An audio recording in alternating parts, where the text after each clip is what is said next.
پیارے آقا صلی اللہ تعالی علیہ وآلہ وسلم نے اپنی شہزادی بی بی فاطمہ کے ہاتھ چومے، یہ بھی حدیثوں میں. واللہ تعالی اعلم ورسولہ اعلم عز وجل وصلی اللہ تعالی علیہ وآلہ وسلم. صلو علی الحبیب صلی اللہ تعالی علی محمد. ابھی جیسے نکاح کے بارے میں وہ بات چیت ہوئی، مدنی مذاکرے میں مدنی پھول ملے، تو مشکات شریف مراعات جلد 5 صفحہ نمبر 7-8 پر ایک حدیث پاک ہے کہ سرکار مدینہ صلی اللہ تعالی علیہ وآلہ وسلم نے ارشاد فرمایا، جب تمہیں پیغام نکاح وہ شخص دے جس کی دینداری اور اخلاق تم کو پسند ہے تو نکاح کر دو، اگر یہ نہ کرو گے تو زمین میں فتنے اور لمبے چوڑے فساد برپا ہو جائیں گے.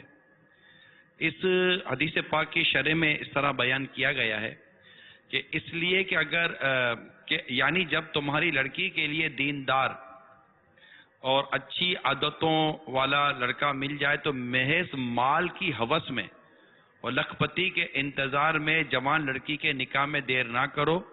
لڑکے کے اخلاق سے مراد تندرستی، عادت کی خوبی، نفقے پر قدرت سبھی داخل ہیں.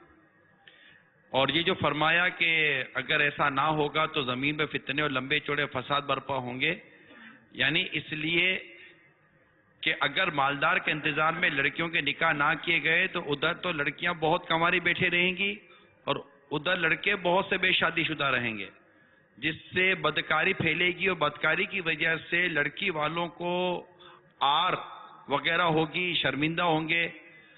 نتیجہ یہ ہوگا کہ خاندان آپس میں لڑیں گے، قتل و غارت ہوں گے، جس کا آج کل ظہور ہونے لگا ہے.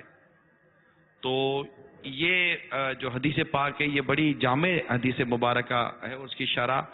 تو اللہ کرے کہ ہم اس حدیث پاک کو سامنے رکھ کر اپنے بچوں کی شادیوں کی صورتیں بنانے کی کوشش کیا کریں.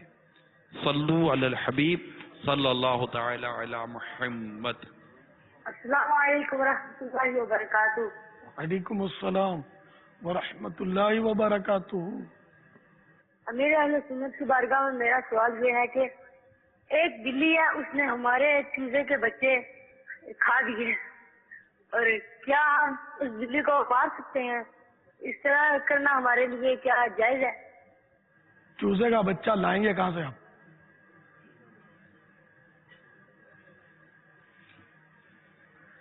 چوزے کا بچہ نہیں ہوتا، چوزا خود بچہ ہوتا ہے. اب بلی کھا گئی تو ٹھیک ہے، اللہ نے اس کی غذا رکھی ہے، اس میں کھا گئی. آپ کو چاہیے کہ آپ اپنے چوزے کی حفاظت کریں، نہ کہ بلی کو بیچاری کو مار دیں. واللہ تعالی اعلم ورسولہ اعلم عز وجل وصلی اللہ تعالی علیہ وآلہ وسلم. صلو علی الحبیب صلی اللہ تعالی علی محمد. امیر علیہ سنت کی بارگاہ میں عرض ہے کہ موٹر سائیکل یا کار پارک کرتے وقت یا گاڑی نکالتے وقت بعض اوقات ساتھ کھڑی گاڑیوں کو بھی لگ جانے کا خطرہ ہوتا ہے، تو اس بارے میں کچھ احتیاط ارشاد فرمائیں. گاڑی چلاتے وقت، نکالتے وقت، رکھتے وقت، اسٹارٹ کرتے وقت ہر صورت میں دوسروں کی گاڑیوں، لباسوں، دیواروں، ہر چیز کا دھیان رکھنا ہے کہ اپنی گاڑی سے اگر کسی کی گاڑی یا لباس یا دیوار یا دروازے کو اگر کوئی نقصان پہنچا تو یہ بندے کی حق تلفی ہے اور یہ ادا کر رہا ہوگا. جیسے کہ آپ کی گاڑی نے کسی کی دیوار سے رگڑ کھائی اور وہ دیوار میں نشان ڈال دیا، تو اب وہ چاہیے کہ اس گھر والے سے آپ رابطہ کریں اور اس کو آفر کریں کہ اس کو میں رنگوا دوں گا، یا آپ رنگوا لیں، جو بھی اس میں جو مینٹیننس کر لیں اس کو رقم دے دیں، جو بھی آپس میں طے ہو جائے. ایسے ہی آپ اگر بھاگ لیں گے تو کوئی پیچھے تو آپ کے دوڑنے سے رہا، لیکن آخرت میں اس کا حساب چکانا یہ آپ کے بس کا روگ نہیں ہوگا. تو اس لیے دنیا میں اس طرح کے جتنے بھی حقوق العباد ہیں وہ ہم کو ادا کر لینے چاہیے. بلکہ اگر آپ اس طرح گھر کے مالک سے ملیں گے نا تو وہ ہو سکتا ہے کہ خوش ہو کر آپ کو ویسے ہی معاف کر دیں. 1993 یا 94 کا یہ واقعہ یاد آ گیا جو سوال جب ہوا کہ میں جس علاقے میں رہتا تھا امیر سنت کی بھی وہیں کہیں پیچھے رہائش تھی، تو میں کہیں جا رہا تھا، شام کا وقت تھا، تو اچانک ایک اسلامی بھائی نے آ کر مجھے اطلاع دی کہ امیر سنت نے آپ کو یاد کیا ہے. تو اتنا وہ تھا نہیں رابطہ، تو میں بھی خوش ہو گیا کہ چلو امیر سنت نے یاد کیا ہے.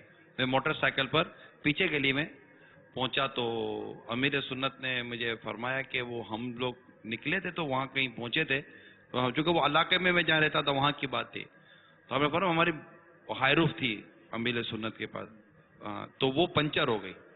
تو جب ہم نے دروازہ کھولا نا تو کسی کے ساتھ کھڑی گاڑی پر ایک ہلکا سا نشان یا اسکریچ پڑ گیا. اگر وہ دیکھے گا تو اس کو بھی نہیں پتا چلے گا کہ ہوا، لیکن میں نے دیکھا ہے کہ ہماری گاڑی سے نشان پڑ گیا ہے. تو چونکہ آپ اس علاقے میں رہتے ہیں اور اس گاڑی والے کو اگر آپ پہچان لیں اور اس سے یا تو مطلب یہ کہ وہ ہم سے صحیح کرا دیں، ہم قیمت لے لیں، یا وہ ہم کو معاف کر دیں. تو یہ کام ملا. پھر خیر وہ اس سے وہ جو کچھ آپ نے ارشاد فرمایا تو اس کی صورت یا ترکیب بنانے کی کوشش کی. تو یہ بہت پرانی بات ہے. اسی طرح ایک دفعہ ہم ایک ٹرن کر رہے تھے، ہماری حفاظتی امور کی گاڑی تھی بڑی والی، اور شاید یاد ہوگا امیر سنت کو. تو ہم ٹرن کر رہے تھے، گلی چھوٹی تھی، تو وہ کارنر پہ عموماً ہم یہاں پارکنگ کرتے ہیں نا، جو بھی پارکنگ کرتے اپنی گاڑیاں، ان کے لیے ویسے میری یہ مدنی پھول ہی لے لیں اس کو، کبھی بھی کسی گلی کے کارنر پر اپنی گاڑی کا پارک نہ کریں. یہ ٹرن کرتے وقت آپ کی گاڑی کو لگ سکتا ہے. تھوڑا فاصلے پر رکھیں تاکہ کوئی ٹرن کرے نا گاڑی تو آپ کی کار کے آگے یا پیچھے کی جگہ پر کوئی لگ نہ جائے. تو وہ ہماری بڑی گاڑی تھی حفاظتی امور کے حوالے سے، تو ٹرن کرتے وقت اس کو کچھ لگ گیا تھا، تو آپ نے وہیں ہماری گاڑی رکوا دی، اور 2 یا 3 اسلامی بھائی شاید اترے تھے، اور ہاں حاجی زمزم بھی تھے رحمت اللہ تعالیٰ علیہ، اور وہ اترے تھے. اور پھر یہ میرے سے فرمایا پہلے اس کو دیکھ لو، اور یہ جو ہے وہ اس کا لے لے یا معاف کر دے، جو بھی کرا کر پھر آپ آنا. تو یہی میرا خیال ہے. یہ ہوتا کہ امیر سنت وہ گھر چھوڑ کے پہلے نوٹ کر لیا کہ یہ گاڑی کا نمبر ہے، پھر جب وہاں راستے میں روک نہیں سکتے نا سو امیر سنت کو، پھر ہم پہنچے تھے. میں اور حاجی زمزم گئے تھے. اترے تھے امیر سنت نہیں ہوتے؟ نہیں، آپ باپا نہیں اترے تھے، امیر سنت نہیں اترے تھے، ہمارے تو اسلامی بھائی اترے تھے. ہاں جی. تو یہ ساری صورتیں تو یہ اس لیے میں عرض کر رہا ہوں، اس سے ملاقات کی تھی. تو یہ میں اس لیے عرض کر رہا ہوں کہ اس طرح کی صورتیں بنانے کی کوشش، جیسے ابھی آپ نے جو جواب ارشاد فرمایا، تو یہ ہوتا ہے بعضوں کا زندگی میں، بہت سو کے ساتھ ایسا ہو جاتا ہے. تو ایسا کر لینا چاہیے، اور ہم نے ایسے کیے ہیں. تو اس سے الحمدللہ سامنے رسپانس اچھا ہی ملتا ہے، اس کو بھی اچھا لگتا ہے کہ یار چلو مار کر چلے تو نہیں کہ پوچھنے تو آئے. ایسے موقع پہ سامنے والے کو کیا کرنا چاہیے جس کی گاڑی پہ ڈینٹ لگا؟ نہیں ہوتا ہے نا کہ ایک تو ہے کہ ٹھیک ہے پیسے لے لو، ایک کہ اندھے ہو نظر نہیں آتا، یہ کہ کوئی طریقہ ہے یہ؟ اگر کوئی کہہ دے کہ اندھے ہو تو اس کا جواب واضح کہ نہیں الحمدللہ میں اندھا نہیں ہوں.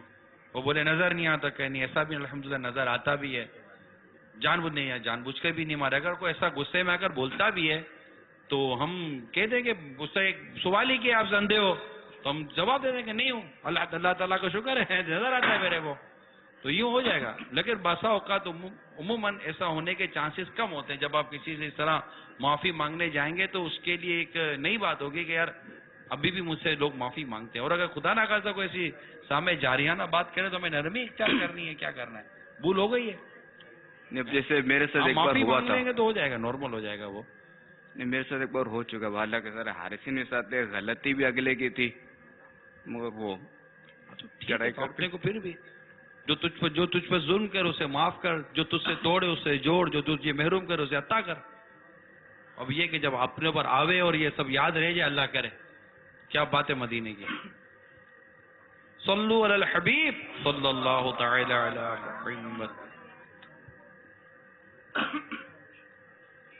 میرا ایک بڑا سیریس مسئلہ ہے کہ میں کئی سالوں سے نا یہ جوئے کی لت میں پڑا ہوں، اور اس نے میری ساری زندگی تباہ کر دی ہے، بالکل خانگی ازدواجی زندگی اور معاشی زندگی ہر لحاظ سے تباہ کر دی. پلیز کوئی ایسا میرے لیے کچھ دعا کرے کہ مجھے اس لعنت سے نجات مل جائے. اللہ تعالیٰ آپ پہ رحمت کرے.